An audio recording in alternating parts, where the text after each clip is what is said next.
ya me voy a apropiar de todos los principios constitucionales. Sí, es lo que veo, que ya te estabas yendo en banda y digo, bueno, está bien, adelante, que continúe con todo, no hay problema. Bien. Pero bueno, no, adelante. Claro, digo, al mencionar estos tres primeros principios, pues observamos parte de lo que es, requisitos básicos que debe de contener toda disposición fiscal para que pueda considerarse constitucional, para que pueda ser apegada totalmente a derecho, y por ello es que nos maneja la obligatoriedad. Lo vemos simple y sencillamente, no es una opción el pagar contribuciones. Una de las contribuciones se llama impuestos, y ya en el mismo nombre pues lleva la obligatoriedad implícita, no es una imposición como tal.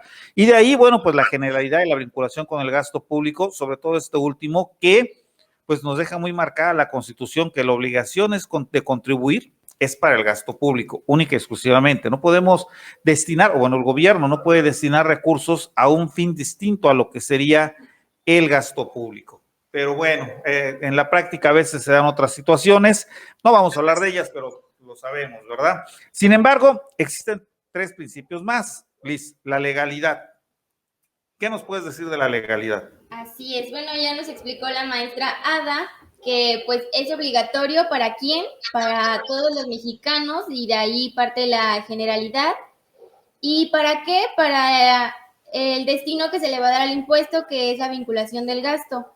Y bueno, no podemos pagar un impuesto si antes no hay una norma que nos obligue a esto. Y con esto nos referimos a la legalidad.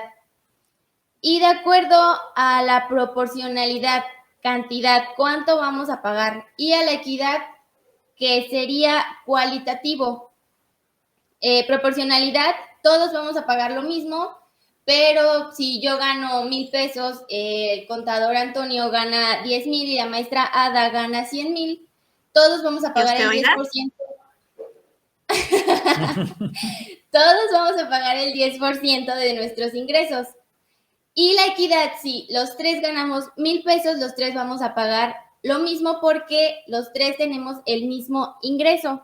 De aquí parte la proporcionalidad y la equidad, que todo esto lo vemos vinculado con la diapositiva anterior. Así es, como bien lo dice la contadora Liz, bueno, parte de estos principios que tienen que ver acá con el aspecto de legalidad sobre todo, ¿no? Porque muchas de las veces nos habla de que pues la autoridad no nos puede hacer un acto de fiscalización, no nos puede hacer una revisión y tampoco nos puede dar cualquier acto de molestia que no se encuentre previamente establecido en una norma, en una ley. Para que esta norma o esta ley tenga o cubra ese requisito de legalidad, pues como bien sabemos, debió de haber pasado previamente por un proceso legislativo para que pudieran hacer, y una vez que ya ve la luz, después de que ha sido promulgada por el Ejecutivo, bueno, entonces ya pudiera la autoridad ejercer esa facultad que le da el propio Código Fiscal de la Federación, pues para hacernos algún acto de molestia y de manera automática, pues nosotros aplicarnos esta norma en el supuesto de que nosotros nos ubiquemos en los supuestos, ya dije muchas veces supuesto, pero bueno, en lo que establece la propia disposición, ¿sí? Entonces, la legalidad debe de existir, prevé la existencia de una ley antes de que a mí me puedan hacer cualquier acto de molestia. La existencia de una ley que me obliga a pagar una contribución por lo que yo estoy percibiendo, por el acto que estoy realizando, bueno, pues ya debe de estar previsto en una norma que si yo realizo tal o cual situación, voy a tener que estar obligado a pagar una contribución. Por otro lado, cuando hablamos de la proporcionalidad, cuando hablamos de la equidad, pues estamos hablando de dos principios que tienen que ver un tanto con igualdad. ¿Y a qué me refiero que los dos tienen que ver con igualdad? Hace rato nos decía la contadora Liz, a ver, si ella gana 1,000 y en el supuesto hipotético que tenga que pagar el 10% por los ingresos que percibo, pues estaría pagando 100 pesos, mientras que otra persona que gane 10,000, pues estaría pagando 1,000 y la que gane 100,000 pagaría 10,000.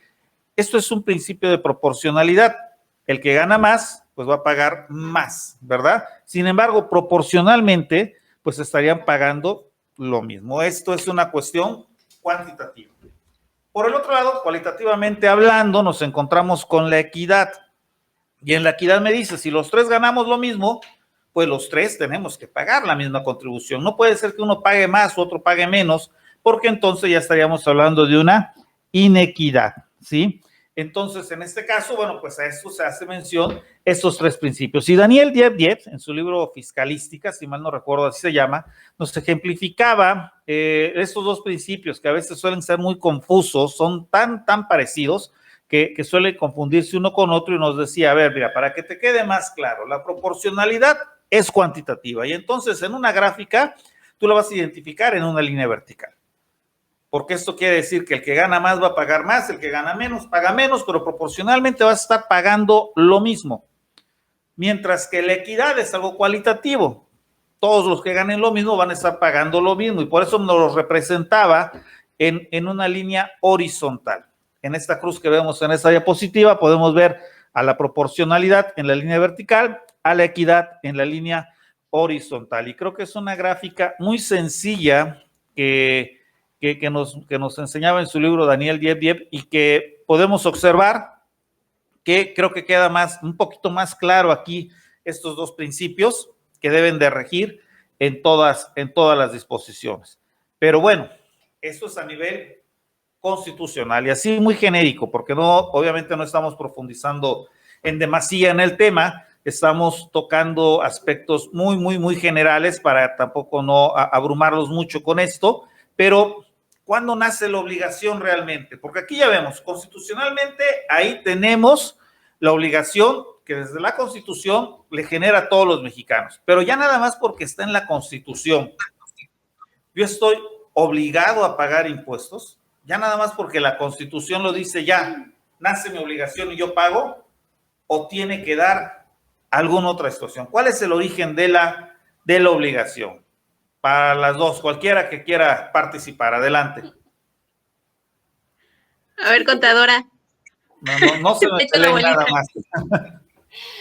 Bueno, de acuerdo al primer y segundo párrafo del artículo 6 del Código Fiscal de la Federación, nos dice que las contribuciones se causan conforme se realizan las situaciones jurídicas o de hecho, estas previstas en las leyes fiscales vigentes durante el lapso en que ocurran. Y aquí vemos una vez más el principio de legalidad, aquí lo vemos una vez más marcado, ¿verdad?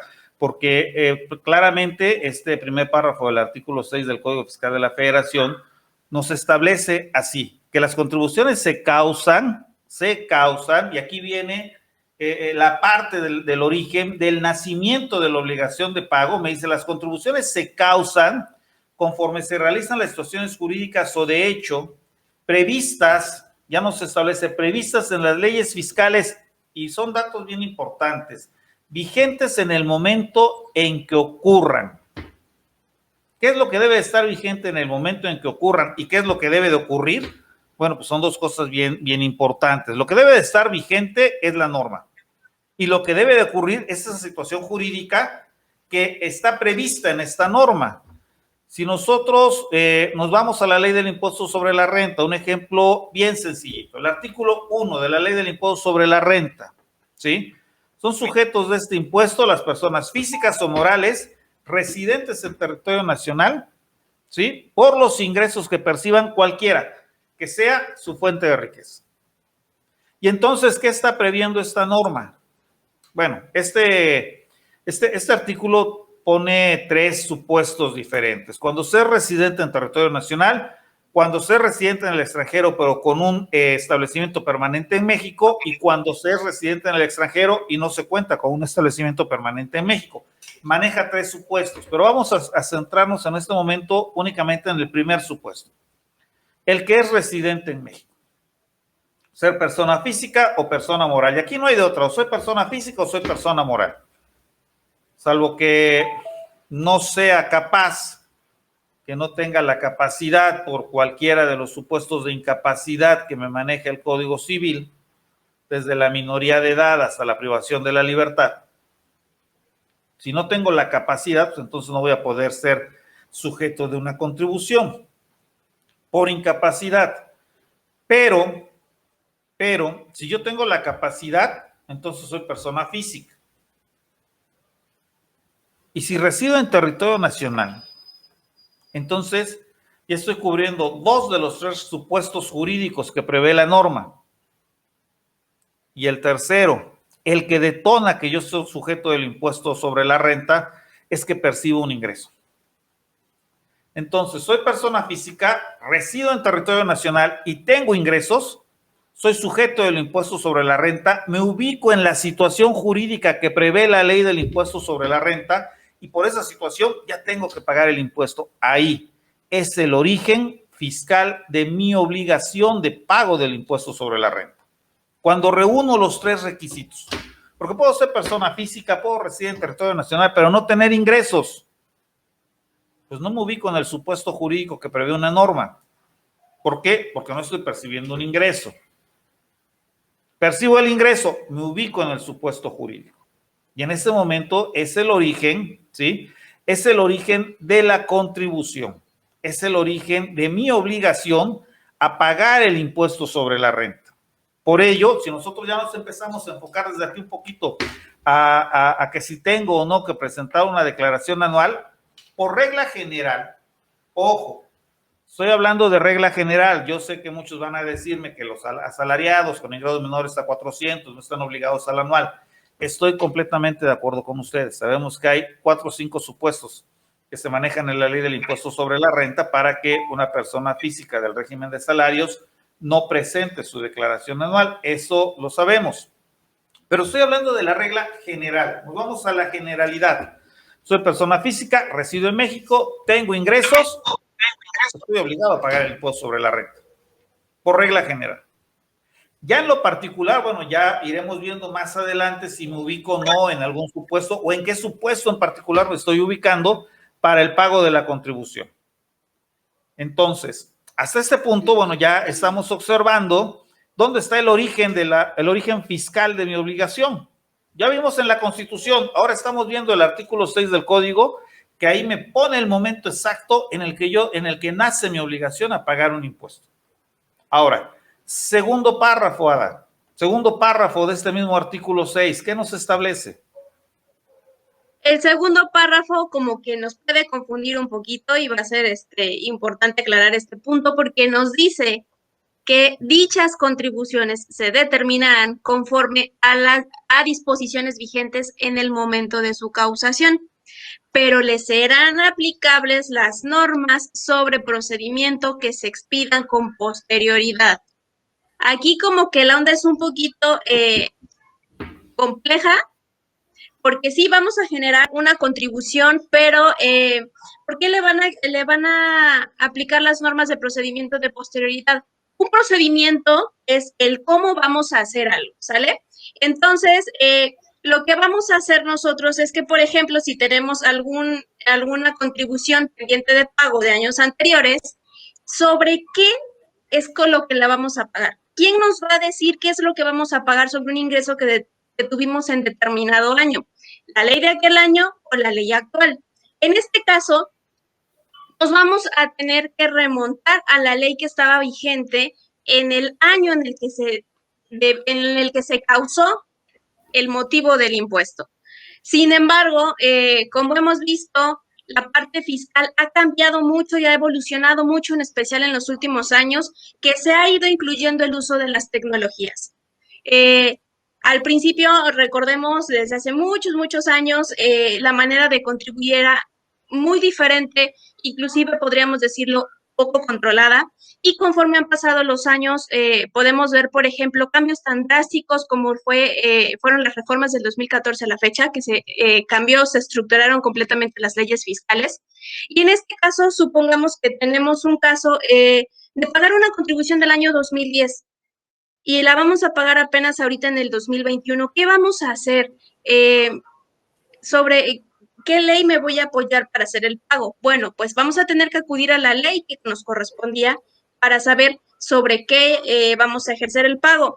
Pero si nos demos cuenta, los formatos o la estructura de los formatos para la presentación o para enterar estas contribuciones no han sido ya las mismas, han cambiado. Imagínense, ya han pasado 11 años. Entonces, la ley vigente nos puede decir cómo vamos a hacerle nosotros ahorita para pagar esa contribución que se debió haber pagado hace 11 años, ¿sale? Eso es lo que quiere decir este párrafo. Sí, se va a determinar cuánto voy a pagar de acuerdo a lo que estaba en aquel entonces. Por ejemplo, recordemos que alguna vez el IVA estuvo en 15%. ahorita ya no lo está. Entonces,